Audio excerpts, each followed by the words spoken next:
Swayam Prabha. Digital India. Educated India.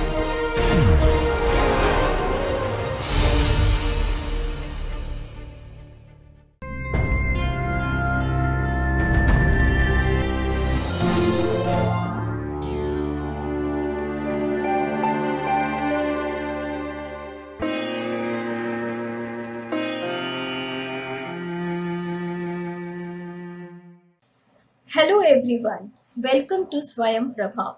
I am Dr. Shoma Singupta, Associate Professor Commerce, Kamla Nehru College, University of Delhi. The course title is Human Resource Management and the lecture title is Job Analysis. This is Module 5, Lecture 1. The topics covered in this module are concept of job analysis, nature, information provided by job analysis, objectives of job analysis, uses, the process, techniques of job analysis, and the outcome of job analysis, that is job description and job specification. The concept of job analysis. In simple terms, job analysis means analysis of job. That means analyzing each and every aspect of job. Now, whenever we are doing any of the functions of HRM, whether it is manpower planning, job evaluation, performance appraisal, we have to first know what the job is all about and what should be the qualification or specification of the person who will be doing that job. And accordingly, we will do any of the processes or complete any of the processes of HRM. So job analysis refers to a scientific and systematic analysis of job in order to obtain all pertinent facts about the job.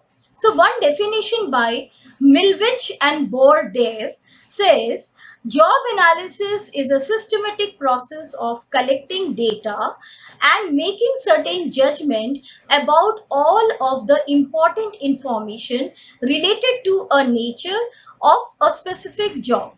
Results of a job analysis serve as input for many human resource activities. So it is the process of collecting and analyzing data relating to a job. So it means that it needs a lot of research to be done to analyze a job, internally as well as externally, about each and every aspect of the job. The nature of job analysis. As the name suggests, analysis involves detailed study or examination of a job.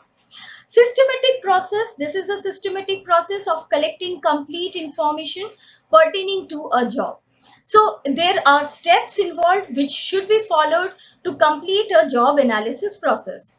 Part of work planning, and that's why it is called work design. It determines duties and responsibilities, nature of the jobs, qualifications, skills, and knowledge required.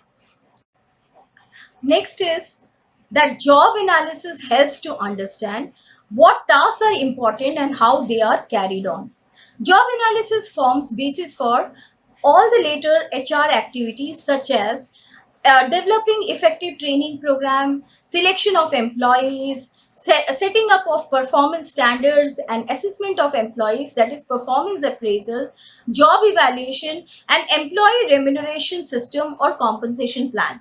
Beside that, right from the beginning, whether it is manpower planning, recruitment, selection, whether it is the training development part, or whether it is the later part, that is job evaluation and performance appraisal, we have seen that for each and every activity a basis of is required, that is what is the job or the job description and what should be the qualification of the person, that is the job specification. These information forms the basis for all the other HR activities. So that is the nature of job analysis. The next topic is information provided by job analysis. First is identification of the job. That is the title of the job, name of the job, or any code. That is the employee's whatever position he will be working. So that position's title, the or the name, or some code number may be given to that job.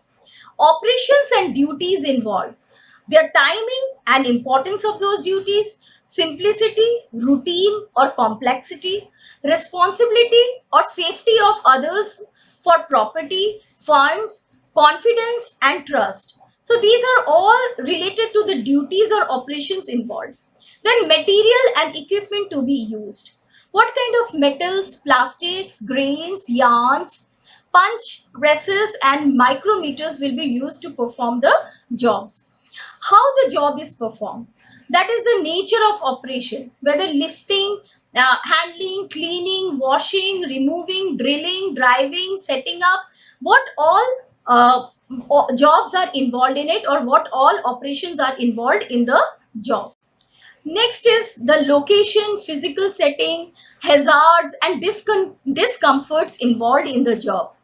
The personal attributes required to do the job, like experience, training, apprenticeship, physical strength, coordination or dexterity, physical demands, mental capabilities, aptitudes, social skills.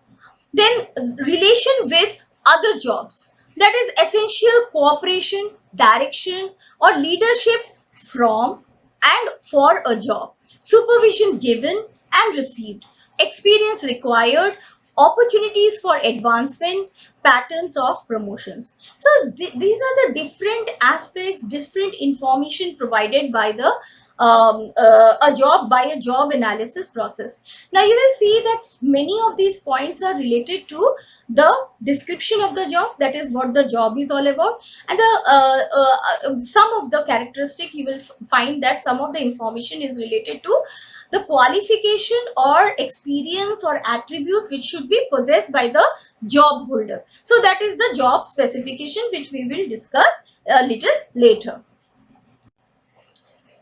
Now, the next topic is objectives of job analysis. We have seen that and we have discussed that all the other HR processes, whether it is manpower planning, recruitment selection, training development, performance appraisal, job evaluation, you name it, and you will find that the first step is analysis of the job. That means, or reading the analysis. So that is very important. Obviously, the objective of job analysis is to provide all those information so as to perform all these tasks. So that is all about job analysis. So the first objective is job redesign. So redesigning of the job is very important, because sometimes you will find that the old processes may have become obsolete, more time consuming, and there may be some unnecessary movements which is not required, or it is causing fatigue to the employees. So you redesign the job, you study it again, and you makes changes in the work processes. So job may be analyzed to simplify the processes and methods involved to improve productivity. Then the second objective is work standards. Setting the work standards is very important, because this, on the basis of these standards only, the job will be performed, and many of the HR tasks also depend upon these work standards. So job analysis helps in establishing time required to perform different tasks, standards relating to daily performance. Then next is support to all other human resource activities, as we have discussed earlier also. This helps in manpower planning, recruitment and selection, training and development, performance appraisal, job evaluation and compensation planning, safety, etc. So in this first lecture of module 5, we have covered the concept of job analysis, its nature, then the information provided by job analysis, as well as the objectives of job analysis. To summarize, we can say that job analysis is a detailed and systematic study of jobs to know the nature and characteristics of people to be employed for each job. It is the systematic process of collecting complete information pertaining to a job, and is a part of the work planning called work design. It provides complete information about the job, like the identification of the job, operations involved, duties involved, material and equipment to be used, personal attributes required to do the job, and the relation with the other jobs. The objective of job analysis are to help in job redesigning, setting work standards, and providing support to all other human resource activities like recruitment and selection, training and development, performance appraisal, job evaluation and compensation planning, safety, etc. Now, for your references, you can refer to a book named Personnel Management by Flippo or Modern Human Resource Management by C.B. Gupta. Thank you. So this is Module 5, Lecture 1.